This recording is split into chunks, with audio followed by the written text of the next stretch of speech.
Yevamos Daf contains two and a half sugyas.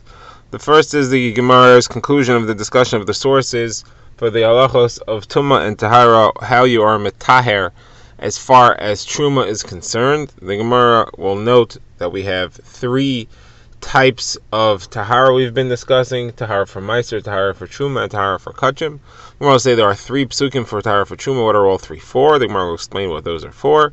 And then the Gemara will show that there's another pair of psukim for Kachim. What's the extra one for? And another pasuk that we need to figure out what that's for. That'll be as far as Truma, for touching Truma. Then the Gemara will move on and back to the Mishnah. Here we'll have our half sugya where we discuss the machlokes about a Pitsua Daka's wife, is she allowed to eat Truma or not. The Gemara will briefly review a discussion we had about 20 baht earlier. Then the Gemara will get into the details of what is a kroshavcha, what is a Pitsua Daka, what are all these injuries, and then we'll bring a number of sources and questions about those halachos. So let's begin the Gemara. We've seen that when a person is metaher from Tumah, there are three levels of his tahara. There's after he goes to the mikvah, but he's still a tful yom. There's after the day ends, and now he's a mechusar kippurim for certain types of Tumah which require a carbon the next morning. And then after the carbon is brought, then he's finally tahar for certain. These parallel three types of halachas: eating meiser sheni, eating truma, we'll also discuss touching truma, and karbanos. So the Gemara is giving sources for all of these. We've been discussing this for the last daf. Now the Gemara says, as far as the halacha of truma, how you metaher truma. So we said that one is allowed to eat his truma after he has herav shemesh, after his long tefillah yom, after the sun sets, after his mikvah. So he needs tefillah and herav shemesh. Does not require carbon in order to eat truma. So there are three psukim all talking about truma. What do we need all three psukim for? So the Gemara says as follows. The first one, it says ad asher yitar. He's not allowed to eat a truma until he's metaher. So that's not enough, obviously, because that doesn't tell me. We'll have to get back to it for what it is for. But it's not enough because it doesn't tell me how he's metaher. So for that, you need the other one that says uba hashemesh v'toher. It has to be after sunset. When the sun goes down, that is when he's now tar as far as truma is concerned. As we said earlier, he needs the two things. He needs tefillah and he needs the sun to set. So when it says uba hashemesh v'toher, the sun sets, he becomes tahar. That teaches me he needs the sunset. And if he would only say that, so then I would think that that's only in a case where the person is not chayav a carbon. If he's chayav a carbon, though, maybe he has to wait until he brings the carbon the next morning. So for that, it says by the Yoledes, it says ad melos yimei tahara. Once the days of Tumah are over, you don't have to wait for the next morning and bring a carbon. So the carbon is not required. Yoledes requires a carbon, but she's tahara already before the carbon is brought. Now that shows, so far we've seen that there is a tahara process. It requires the sun to go down. It does not require the carbon to be brought. We haven't seen anything about mikvah. So the Gemara says that's what the first pasuk was for. That's why it said ad asher yitar. You have to do some action, some maisa, in order to create the tahara, and that's mikvah. So these are the three psukim as far as truma is concerned. Now the Gemara notes that according to one opinion, there's two psukim for kachim, and that is, we've been discussing one of these psukim here spoke about the tumas zav and the tumas mitzora, and we had said earlier that it's talking about a zav who only saw two flows and a mitzora who's only a musgar, not a muchlat, so there's no kapara required, there's no carbon required, and it's talking about the fact that he can eat truma after the sun goes down. Says the Gemara, there's a different opinion as to how you read that pasuk. That's Tana Devar Rabbi Shmuel. He says it's talking about a zav who saw three times and a mitzora muchlat who was finally sent out of the camp. Those two require a carbon, and the pasuk is therefore telling me that you can't eat or touch whatever it is that it's referring to until the carbon's brought. That means it must be referring to kachim, must be referring to karbanos. That's the thing that the halacha is, that you can't eat until you actually have the carbon brought, as we said. So that means that this pasuk, according to Tana Devar Rabbi Yishmael, is talking about kachim. The problem is we had a different pasuk talking about kachim. That was Yoledes. Yoledes, it also said that it said B'chol Kodesh Lo Siga Hamikdash Lo Savo. So we said by her also.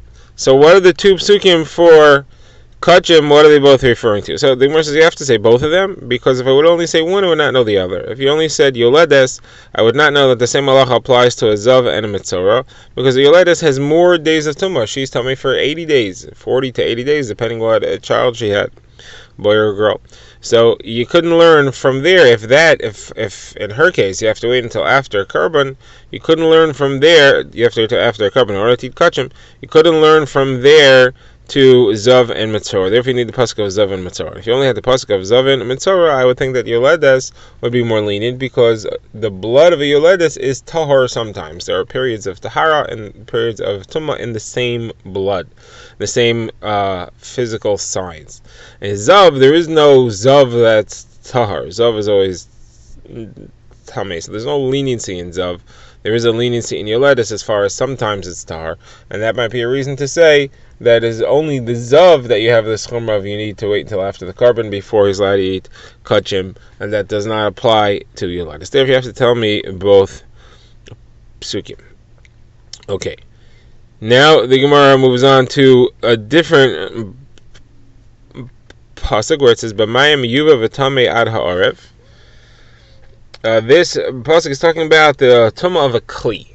You have a kli that becomes tamei. You have to put it in the mikvah, and you have to wait until the sun goes down in order to use it for truma. So this is the Gemara. Why do I need that pasuk? You already told me. We already had 3 psukim talking about the halacha of truma. You need to wait for the sun to go down. You need Tvila and Harav Shemesh, but you don't need Kippurim. So the Gemara says, what's this pasuk for? So the Gemara says, this pasuk is to tell me about touching truma. Up to now we've been discussing eating truma. You need another pasuk to tell me that even just to touch truma, you need to wait for the sun to go down. That applies both to a kli that's put in the mikvah, has to wait until the sun goes down, and a person who went to the mikvah has to wait until the sun goes down. Up to now we've been discussing eating, and you can't learn from eating that the same halacha applies to touching. Now the Gemara says Meiser is different. Meiser, you don't have to wait until the sun goes down. Meiser, you're allowed to touch even as it's full yom, even after mikvah. Says, what's the source of that? So the Gemara says, because if you look at the pasuk carefully, it says, "B'mayim yuva v'tamei." It goes in the mikvah and it's tamei ad ha'erev. So we're calling it tamei until nightfall.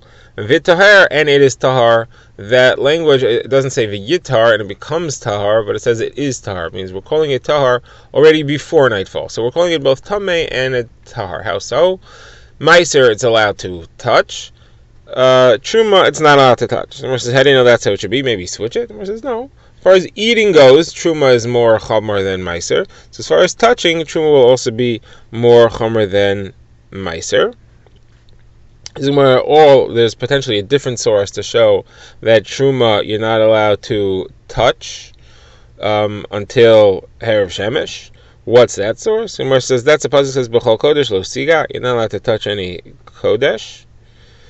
And the drasha is as follows: this you're not allowed to touch, says the Gemara, doesn't mean you're not allowed to touch. It means you're not allowed to eat. The fact that it says not allowed to eat using the word touching shows you that the halachas are the same. And therefore, just like you're not allowed to eat until Harav Shemesh, you're not allowed to touch until Harav Shemesh. How do you know that this, you're not allowed to touch, means you're not allowed to eat? It says, because if you look further, it says, B'chol Kodesh Lo Siga v'lo Mikdash Lo Savo. It cannot touch anything holy, and cannot go into the Mikdash. So those two things are being put together, going into the Mikdash and touching. Now, going to the Mikdash is punishable by kares. Somebody tummy goes into the Mikdash, gets kares. So touching here also has to be referring to something which gets kares, which is only eating. Touching doesn't get kares, even if somebody is tummy completely and violates the iser of touching hektish, it doesn't get kares for that. If he eats, he does. So therefore, this is talking about eating. And again, the limud is the fact that we use the word touch and we're referring to eating shows that those halachas are the same, and therefore we know that the halacha is that touching is also forbidden as long as something is tvol yom. Alright, this concludes the Gemara's discussion of the sources of the halachos of Tumah and tvol yom for Truma and the other things. Now the Gemara goes back to our Mishnah. We discussed a Pitzua Tzaka, that's somebody who has crushed testicles, and a cross shavcha, somebody that has an injury to his male organ. These two injuries, the Gemara actually refers to it as three injuries. Petzua is a wound, the daka is crushed, and cross shavcha is an injury to the organ. So the Gemara asks, who is the opinion of the Mishnah that said that if the person who received this organ, who received this injury, as long as he was not together with his wife, afterwards he didn't passel her from truma. He can't eat truma, but if she's the Yisrael, so he's a Kohen, she can still eat truma, even though she's married to him, as long as he didn't actually have a bia with her. So Gemara says this must be the opinion of Rabbi Elazar and Rabbi Shimon, because we had seen the opinion earlier of Rabbi Elazar and Rabbi Shimon that if somebody is engaged to a puzzle, somebody's an aros to a puzzle, arusa, that doesn't passel her from truma. This lady is also, she's kind of waiting for her marriage to continue. She hasn't had a bia yet. She's married to a puzzle, but she hasn't had a bia yet. But she's on the way. She's heading in that direction. So it's just like an arusa. Therefore, just like Rabbi Elazar and Rabbi Shimon said that heading towards a bia is not a problem, here also heading towards a bia is not a problem. So Gemara says no. Rabbi Yochanan said no. This might even be those who argue on Rabbi Elazar and Rabbi Shimon. That's Rabbi Meir. Rabbi Meir said that in arusa to a puzzle is a problem. That puzzles her from Meshuma because she's heading towards the bia. Here it might be different. Even though she's married to the guy and she's heading towards a bia with a puzzle, we don't assume they're going to abstain forever. But here she was already eating truma before. She's already eating truma before. She doesn't lose based on a heading towards a bia with a puzzle. However, in the case where Rabbi Meir said is halacha, there by an arusa, she couldn't get the right to eat truma in the first place. She never had it, and she's not going to receive it, and they will passel her from ever receiving it. So the Gemara, Rabbi Yochanan disagrees. He does not like that comparison. He says there's no such step. You can't say that it's harder to lose the right to eat truma once you have it, because if that would be the case, then this is arguing on Rav Yochanan. Rav Yochanan's owner said it could be. Rabbi Yehuda, the Gemara, argues on Rav Yochanan, where it brings Rav Elazar that argues on Rav Yochanan. This is Rav Elazar ben Padas, who is Rav Yochanan's Talmud, the Amora. So he says that you can't possibly say that it's a different halacha when one already has the right to truma, because if that would be true, then a woman who's a Bas Yisrael married to a Kohen and got the right to truma, and then she loses her husband, should keep the right to truma because she already had it, but she doesn't. She doesn't unless she has a different reason to have that right, such as she has a son who's a Kohen. So obviously there's no such halacha. If you would not gain the right, the same halacha makes you lose the right to eat truma. So where says Rav Yochanan says no, not necessarily. In the case of the guy of the Bas Yisrael who's married to a Kohen and then she ends the marriage is over. Her connection is over. Therefore, she doesn't have a right to truma anymore. She has to have it start from scratch. Here, she's still married to a Kohen. He happens to be a Petzua Daka. So you want to passel it. You want to take it away with this. The connection still exists, and therefore the right to truma sticks around. Your case is not a kasha. Okay, now the Gemara goes further to analyze what is the definition of Petzua, Daka, and Kros Shavcha. As we shall see, the Gemara will go through it. The general rules are that it has to be an injury which makes the man unable to have children any longer, and it has to be caused by an accident of human causing. It has to be there has to be some injury. It can't be a natural condition, and it can't be a congenital condition. It can't be something that he's born with. It can't be something that happens naturally through the weather or something like that. So the Gemara quotes the Brisa, which describes it. So the Brisa says, what is the definition of a Petzua Daka? Anyone whose testicles were injured, or even if one of them was, even if the injury is just a hole that goes through and through, or even if it's shrunk because of an injury, or if just a piece is missing, all these are injuries that make him a Petzua Daka. Now, Rabbi Shmuel son of Yochanan ben Broka says, I heard from the Chachamim in Keren B'Yavneh that anybody who's born with only one beitza, with only one testicle, he's a Sris Chama. Sris Chama means that it was a natural injury, and it doesn't passel him. So the Gemara says, what do you mean it's a Sris Chama? Either it is a Sris Chama or it's not a Sris Chama. Gemara says, no, he means that it has the halacha of a Sris Chama, was that it's kosher. It's not also for him to marry a Yisraelis if he's just born with one. That's not called an injury. Now the Gemara says, one of the things here we saw was nikev. There was a hole. The Gemara says, are you sure that a hole in one of the beitzim creates a situation in which he cannot have children anymore. But there's an incident otherwise. There's a story that happened where somebody climbed a tree and he snagged one of his organs on a thorn and it created a hole, and some zera flowed out like pus. And so you see that this is that situation. And the halacha over there was that they mattered him. They said he's allowed to marry, and he gave birth. His wife had a child. So you see that somebody who has an injury like that could give birth. So the Gemara says Shmuel investigated. Shmuel sent to Rav, and he said, investigate what happened over here. This guy cannot possibly have given birth. He must not be the father. His wife must have been Mizana. So you see that this proves the opposite. This proves that he could not give birth. Okay, now the Gemara goes into the halachos a little bit further. So the Gemara says, Yehuda says in the name of Shmuel, Patsua dak is only bidei shemayim, is only bidei adam, through some injury, some blow, somebody hit the guy. If it's bidei shemayim, as we said earlier, it's not a problem. If it's a natural event, it's not a problem. Rashi defines it as lightning, thunder, or he was born that way. Says the Gemara, what is the source? How do you know that it has to be something which occurred? So the word says a few sources. First of all Rava says, because it says Patsua daka and not Hapatsua. Hapatsua is the injured one. The injured one means even if he was born in that state. Just as Patsua daka means that something happened to him. Another source is that it says Lo Yevamos Mamzer.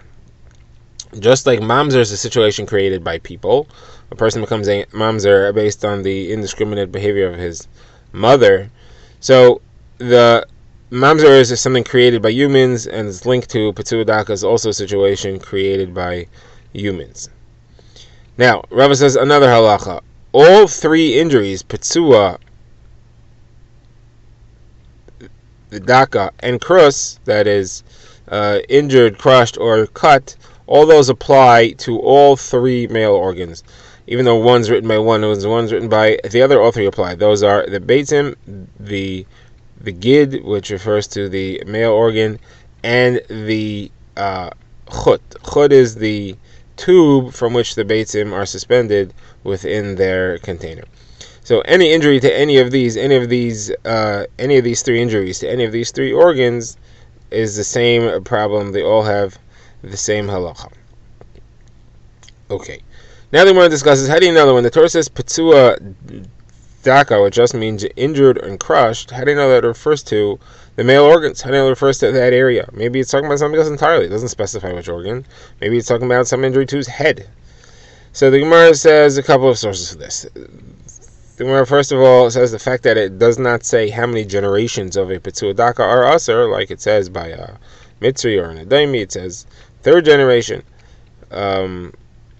Mitzri or a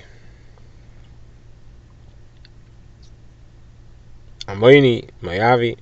So the fact that it doesn't say how many generations are aser shows that he doesn't have generations, and the only injury which causes him to not be able to have children is an injury to that area.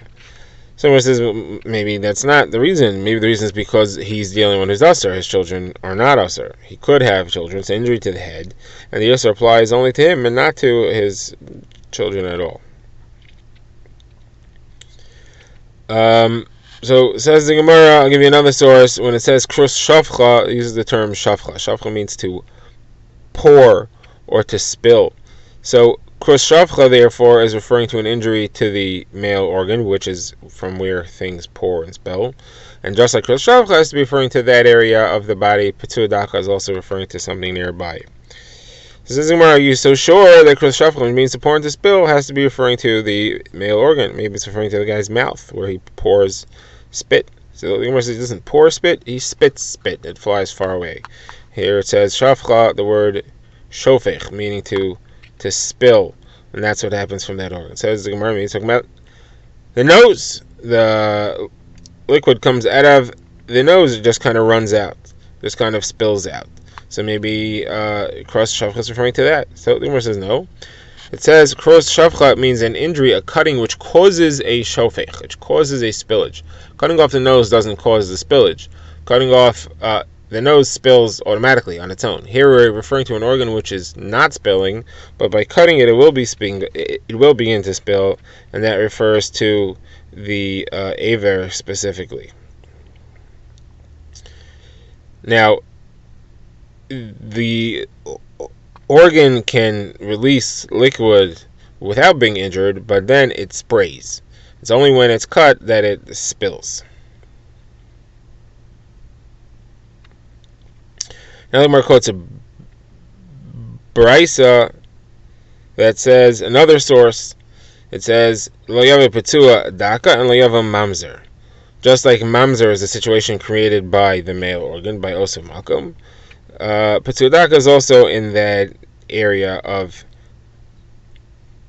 the body. Now, the Gemara gets into the specifics of the injuries, what types of injuries it is. So we'd see in a hole.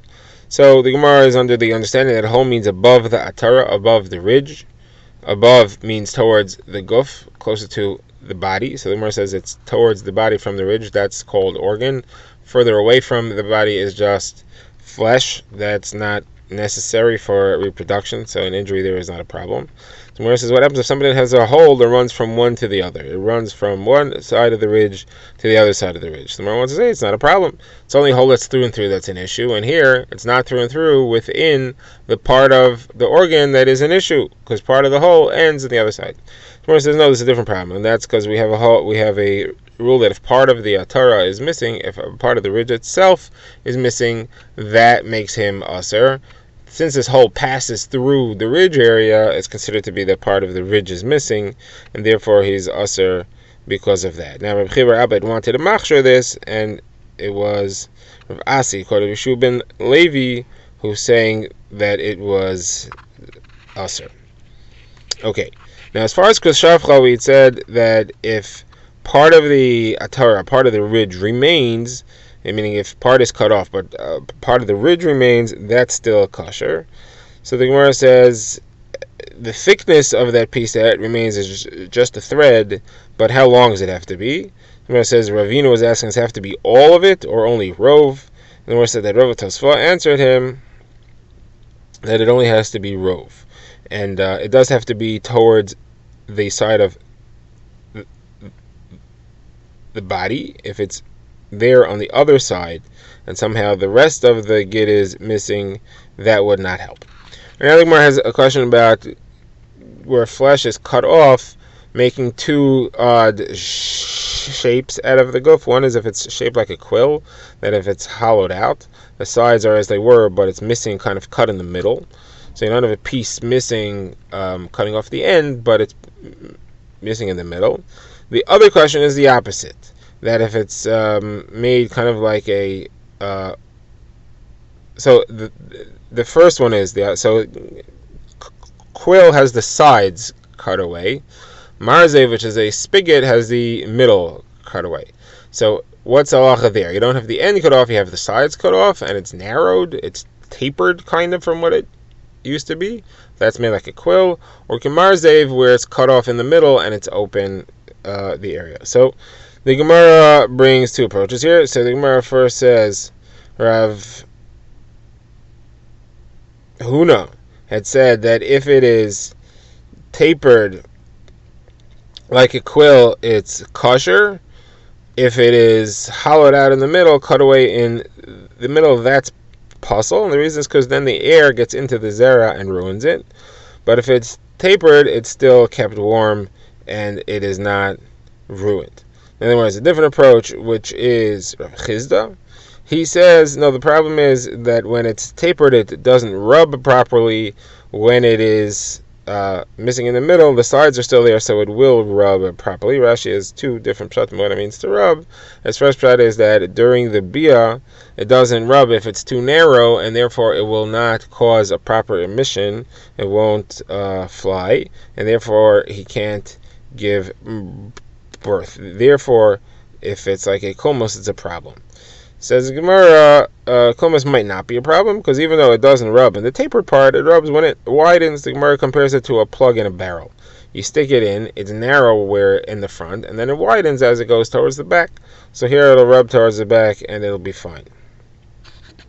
Says the Gemara, Ravina said to Marimar, the name of Marzutra, and the name of Rav Papa, the halacha is either way is fine, whether it's like a quill or it's like a spigot, like it's like a marzev, each one is fine.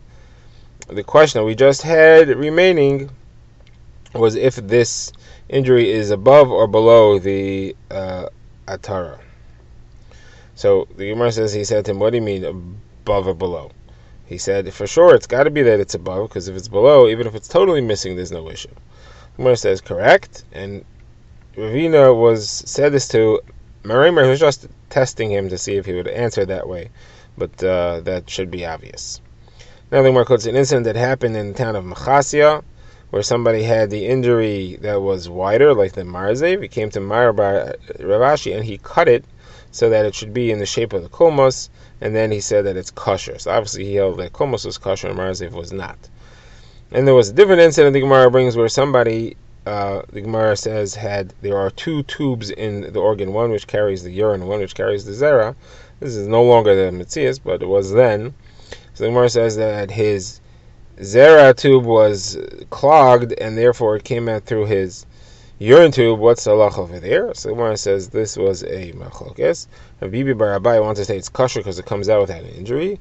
Papi said if it's in the wrong place, it'll get ruined and he will not be able to bear children, and therefore it's considered to be an injury that has a psul.